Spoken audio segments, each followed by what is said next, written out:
Assalamualaikum warahmatullahi wabarakatuh. Bismillahirrahmanirrahim. Alhamdulillahirabbil alamin. Wassalatu wassalamu ala asyrafil anbiya'i wal mursalin sayyidina wa maulana Muhammadinil amin wa ala alihi wa sahbihi ajma'in. Rabbi shrah li sadri wa yassir li amri wahlul 'uqdatam min lisani yafqahu qawli, amma ba'd. Alhamdulillah, kita masih dapat bertemu kembali pada ngaji online pada Ramadan kali ini, yaitu mengaji kitab At-Tafsir Al-Wasit yang disusun oleh beliau Syekh Muhammad Said Tontowi, Allah yarhamu rahimahullah, yang dulunya beliau menjabat sebagai mufti Mesir yang kemudian naik menjadi Syekhul Azhar, tapi beliau sudah meninggal. Semoga Allah mengampuni dan semoga ditempatkan di tempat yang tinggi oleh Allah. Allahumma amin. Qala al-musannif rahimahullahu ta'ala wa nafa'ana bihi wa bi ulumihi fid dharain amin. Nah, kemarin atau pertemuan sebelumnya kita menjelaskan lafal ghairil maghdubi alaihim. Kita ulang sedikit ya supaya nanti nyambung, karena ini nanti itu satu ayat. Jadi siratal ladzina an'amta alaihim ghairil maghdubi alaihim waladdallin, ini itu kan satu ayat, jadi nanti akan nyambung terus sampai akhir. Ghairil maghdubi alaihim al-ghadab haijanun nafsi wa sawratuha. Telah kita jelaskan bahwa namanya marah ini adalah berkobarnya atau terbakarnya jiwa, hati, dan gejolaknya jiwa, yaitu ketika kita ingin membalas. Jelaskan pula bahwa marah ini kebalikan dari ridho. Kalau ridho itu kita rela menerima, memaafkan ya. Sedangkan marah ini kebalikannya, yaitu ketika kita nggak terima, kita nggak rela, sehingga kita ingin membalas. Nah, itulah marah. Wal muwafaq limadhhabis salaf ayyuqala huwa sifatun lahu ta'ala la'iqatun bijalalihi la na'lamu haqiqataha mujarradatan anil lawazimil basyariyah wa innama na'rifu asaraha wa huwa al-intiqamu minal usah wa injalul uqubati lahum. Jadi yang sesuai dengan madhab ulama salaf atau yang sesuai dengan madhab salaf, yaitu dikatakan bahwa ghadab ketika disandarkan pada Allah, ya maksudnya murkanya Allah ini apa? Apakah seperti manusia seperti itu? Oh, enggak, karena Allah beda dengan manusia. Jadi nah ini apa namanya, Allah itu beda dengan manusia tapi ingin menjelaskan sesuatu pada manusia. Nah, makanya kadang-kadang memakai bahasa manusia, dan itu sangat logis itu. Kalau Allah memakai bukan bahasa manusia, ya manusia tidak paham, ya kan? Tapi jangan salah paham bahwa nanti dikatakan Allah seperti manusia, enggak. Kok sifat-sifatnya seperti manusia, ada marah, ada ridho. Nah, ini kan manusia, oh, enggak. Meskipun demikian itu berbeda. Ini hanya supaya manusia mudah memahami saja. Jadi yang sesuai dengan mazhab salaf yaitu sifat Allah yang patut atau yang pantas dengan keagungan Allah yang kita tidak mengetahui hakikatnya. Jadi ghadab atau apa namanya, marahnya Allah, sifat marah Allah ini adalah sifat yang dimiliki oleh Allah yang kita tidak mengetahui hakikatnya. Mujarradatan anil lawazimil basyariyah, yang itu suci atau sepi atau tidak memiliki sifat-sifat manusia yang sangat berbeda dengan sifat manusia. Misalkan kalau kita marah apa, misalkan banyak berkata-kata kotor misalkan, atau menendang-nendang atau memukul-mukul, ya kalau kita misalkan demikian, kalau kita marah manusia. Allah apakah demikian? Oh, tidak, beda. Wa innama na'rifu asaroha, yang kita ketahui hanyalah akibat dari sifat marah Allah itu, yaitu apa? Al-intiqamu minal usah, yaitu hukuman bagi orang-orang yang maksiat, wa injalul uqubati bihim atau lahum, dan apa namanya, menurunkan hukuman bagi mereka. Yang kita ketahui hanyalah akibat dari sifat marah Allah itu, yaitu apa? Bencana, ya, bencana atau hukuman, ya, dari Allah. Kalau kita baca Al-Quran nanti banyak sekali umat terdahulu yang dibinasakan, yang dihancurkan oleh Allah. Semoga kita umat terakhir ini ya tidak demikian, ya. Dan memang untuk umat Kanjeng Nabi ini tidak ada adzabul isti'sal istilahnya. Jadi bencana atau azab, siksa yang menyeluruh itu tidak ada. Jadi ini salah satu keistimewaan Kanjeng Nabi, Kanjeng Nabi berdoa kepada Allah supaya tidak diberikan azab istiqsal, artinya siksa yang menyeluruh semuanya mati, itu tidak. Jadi ini keutamaan Kanjeng Nabi. Kalau umat terdahulu iya dimatikan semuanya oleh Allah. Misalkan dalam kasus Nabi Nuh ya, jadi banjir itu melanda seluruh dunia, yang selamat hanya Nabi Nuh beserta pengikutnya di kapal. Jadi sampai gunung itu ambles, diceritakan gitu. Jadi bukit atau gunung itu tenggelam semuanya, mati semua. Ini namanya adzabul istiqsal. Jadi adab yang menghancurkan semuanya. Kaum Samud juga demikian, mati semuanya. Kaum Nabi Lut juga demikian, hancur semuanya.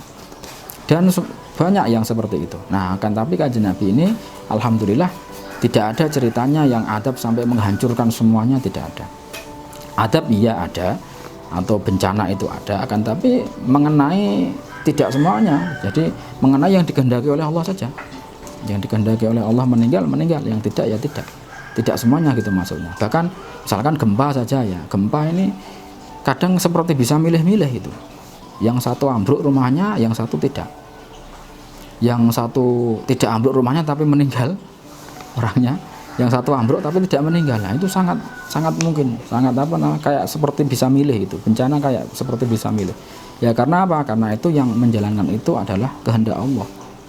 Terserah Allah. Misalkan ada bencana di Aceh dulu, misalkan ada bangunan yang tidak hancur, ada anak yang tertimbun bangunan masih hidup selama 1 minggu. Nah itu pasti ada yang semacam itu. Karena memang itu sesuai dengan kehendak Allah. Tidak dihancurkan semua seperti umat terdahulu, enggak. Alhamdulillah ini. Dan insya Allah seperti kita di keadaan sekarang ini juga demikian. Di mana sedang wabah ya, insya Allah itu bukan adzabul istiqsal kalau kita anggap itu sebuah adab ya. Karena untuk umat Kanjeng Nabi tidak ada namanya adzabul istiqsal, tidak ada siksaan yang menyeluruh, yang menghancurkan semuanya, tidak ada.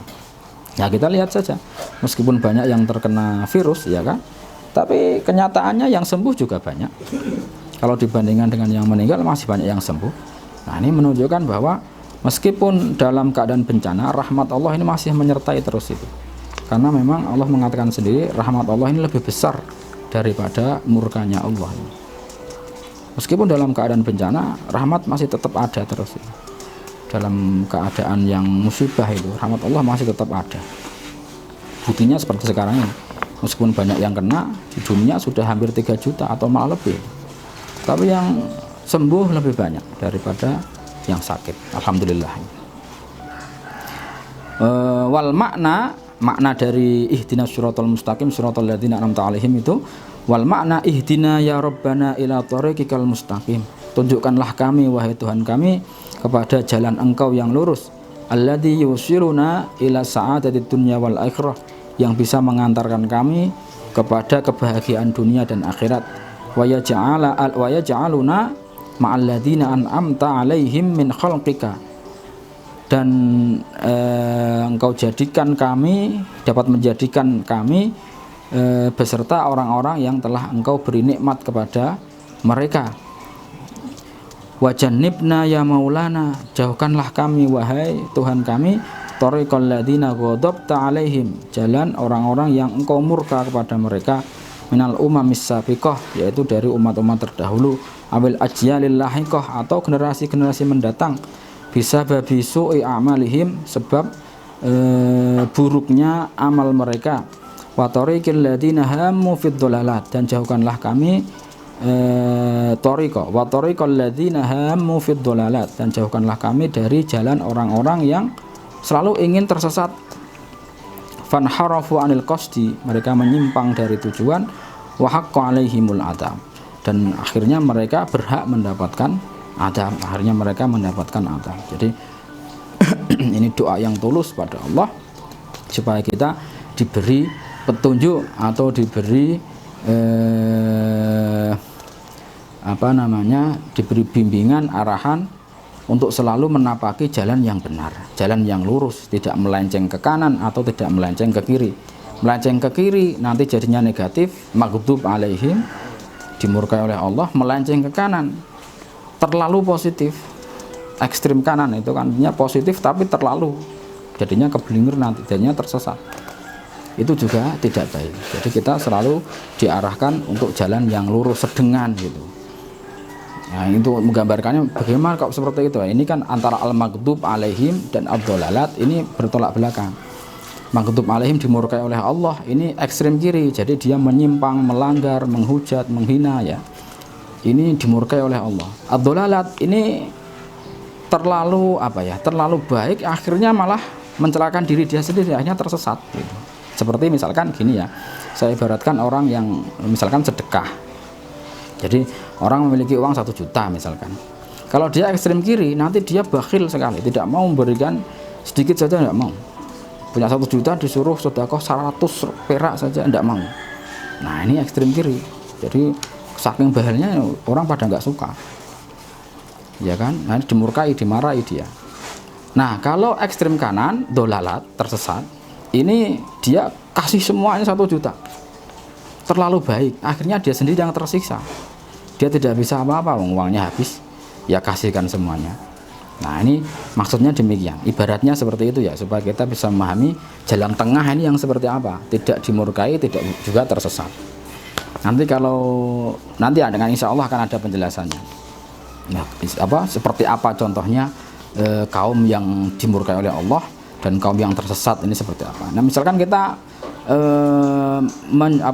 bersikap pada kanjeng Nabi ya, misalkan ya kanjeng Nabi, kalau jalan tengah Shiratal Mustaqim adalah kita tetap menganggap kanjeng Nabi sebagai manusia biasa, tapi kita sangat menghormati, sangat bersikap sopan santun kepada beliau, tapi tetap beliau itu manusia biasa. Nah kalau misalkan kita tidak berada pada jalan ini, artinya kita melenceng kanan atau melenceng kiri. Kalau kita melenceng kiri misalkan, jadi kita tidak menghormati Nabi, karena kita menganggap Nabi manusia biasa kayak seperti kita, terus kita biasa saja, tidak sopan, malah menghina Nabi, malah misalkan melenceng dari ajaran Nabi, malah mengingkari ajaran Nabi. Nah akhirnya kita ekstrem kiri, melenceng, jadi dimurkai nanti akhirnya.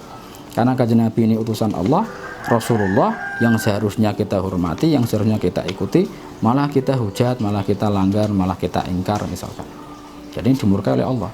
Kalau kita ekstrem kanan, dolalat, artinya tersesat, artinya kita menghormati kanjeng Nabi sampai kebablasan. Misalkan kita anggap kanjeng Nabi Tuhan, nah ini kebablasan. Kita sembah kanjeng Nabi, nah ini kebablasan. Kita terlalu baik kepada kanjeng Nabi, terlalu hormat pada kanjeng Nabi, akhirnya malah kebablasan. Kanjeng Nabi itu bagaimanapun manusia biasa, hamba Allah. Beliau adalah Abdullah, hamba Allah, bukan Tuhan, bukan malaikat, juga bukan Tuhan. Beliau adalah hamba Allah, akan tapi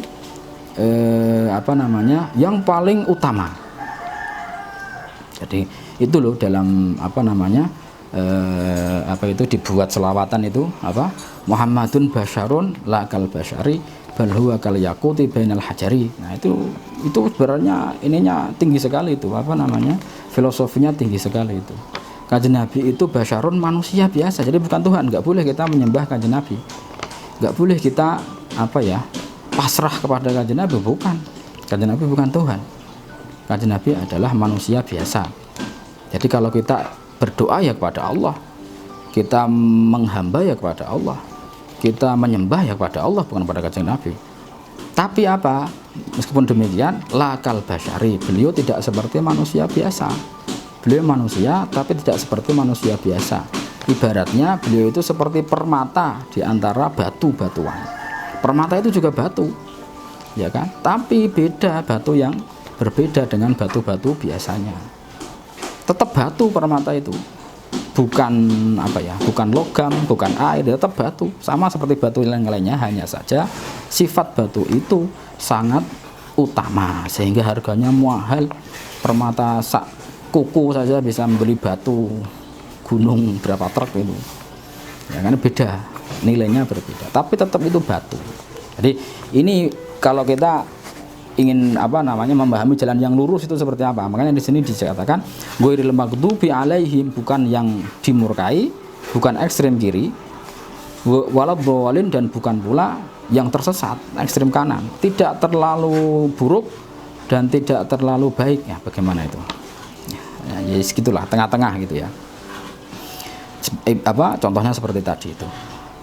Wa fi hadza ad-du'a asma alwanil adab.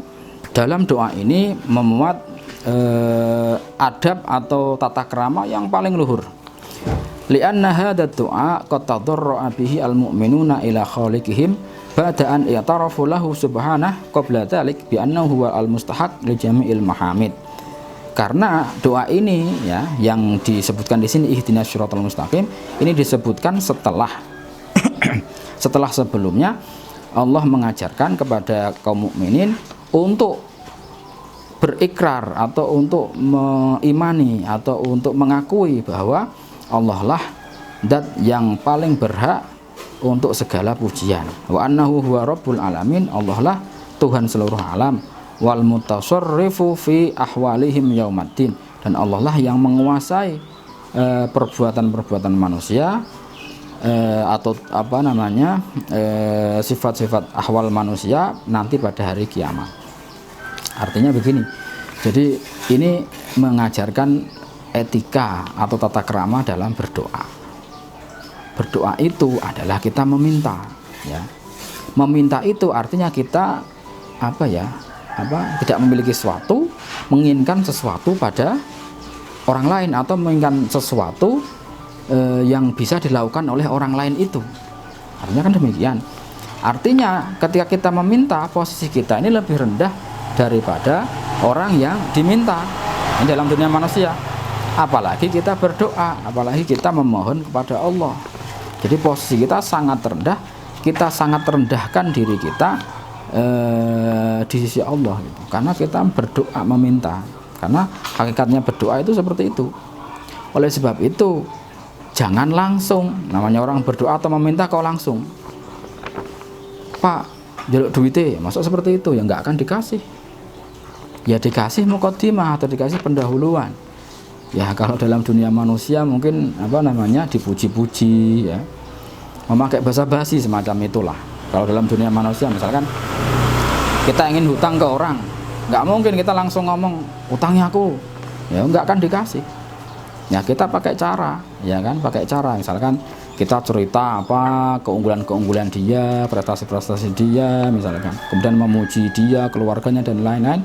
Hatinya kena dulu, kemudian berbisi-bisi, aku ki duwe hajat, ngene-ngene gitu. Nanti seperti itu kan biasanya kan. Nanti dikasih biasanya. Nah ini juga sebenarnya itu yang diajarkan oleh Allah seperti itu. Dalam kita berdoa jangan langsung ya Allah berilah saya ya Allah berilah saya rezeki, tidak seperti itu caranya. Caranya apa? Pujilah Allah dulu. Nah, ini yang diajarkan oleh Allah dalam surah Al-Fatihah ini. Sebelum ihdinas syiratal mustaqim itu ada alhamdulillahirabbil alamin arrahmanir rahim maliki yaumiddin iyyaka na'budu wa iyyaka nasta'in, baru ihdinas syiratal mustaqim. Makanya ulama-ulama kita memberikan susunan doa itu tidak langsung kita meminta, tidak. Awalilah dengan hamdalah atau bismillah jelas ya, kemudian hamdalah, kemudian sholawat ya, kemudian baru meminta. Nah ini juga demikian. Makanya ini mengajarkan etika dalam berdoa itu awalilah dengan memuji Allah, kemudian mengakui keagungan Allah, kemudian kita tulus meminta kepada Allah, iyyaka na'budu wa iyyaka nasta'in, kemudian baru kita utarakan apa yang kita minta. Qala Imam Ibnu Katsir mengatakan wa hadza akmalu ahwalis sa'il ayyamtaha mas'ulahu thumma yas'ala hajatahu wa hajata ikhwanihi almu'minin biqaulihi ihdinas syiratal mustaqim li'annahu anjahu lil hajah wa anjahu lil ijabah wa lihada arsyadana Allahu ilaihi li'annahu al-akmal. Nah, ini dikatakan oleh Ibnu Katsir semacam itu, dan ini adalah cara berdoa yang paling sempurna, cara berdoa yang paling baik, yaitu kita puji dulu orang yang kita minta atau yang kita minta ya, kemudian baru kita meminta hajat kita dan hajat saudara-saudara kita yang mukmin dengan mengatakan ihdinas syiratal mustaqim li'annahu anjahu lil hajah, karena dengan cara ini itu akan lebih bisa berhasil, wanjau lil ijabah, dan sangat mungkin untuk diijabahi. Oleh sebab itu Allah memberikan petunjuk kepada kita dengan cara ini, karena itu adalah cara yang baik. Ini samalah seperti kita dalam dunia manusia ya. Kalau misalkan mahasiswa biasanya minta proposal ya kan, masuk langsung proposal itu isinya langsung minta uang segini kan enggak, dikasih pendahuluan ya, dikasih apa itu. Nanti kita menghadap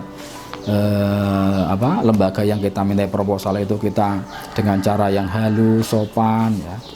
Kan begitu, baru kita minta, karena posisi kita sedang meminta.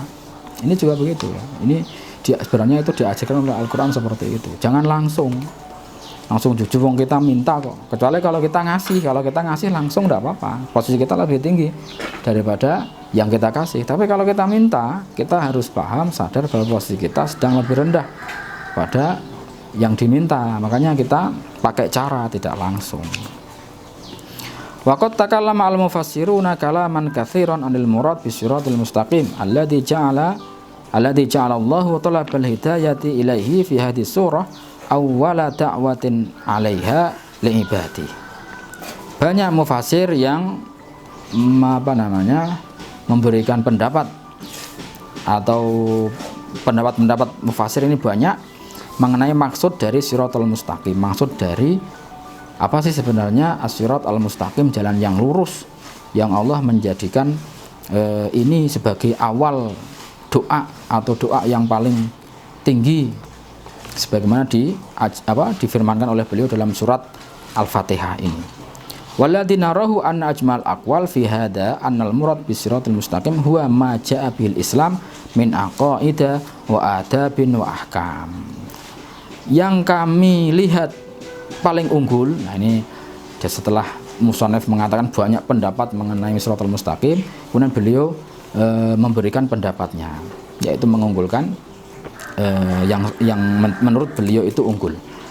Waladzina rahu anajmal aqwal, jadi yang pendapat kami bahwa pendapat yang paling unggul atau yang paling komprehensif dalam hal ini yaitu bahwa al-murad bisiratal mustaqim huwa ma jaa bil Islam. Maksud dari siratal mustaqim adalah ajaran yang dibawa oleh Islam, baik berupa akidah atau etika atau hukum. Tusilu an-nasa mata ittaba'uha ila sa'atid dunya wal akhirah. Yang jika manusia mau mengikuti ajaran tersebut, insya Allah dia akan bahagia dunia dan akhirat.